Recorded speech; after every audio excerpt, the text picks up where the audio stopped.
this is before. Get out.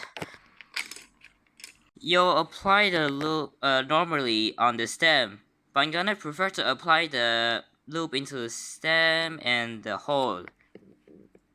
Okay, now you just put them back in and see how much difference it is. First of all, it's insane. Second of all, now you can press this without any issues.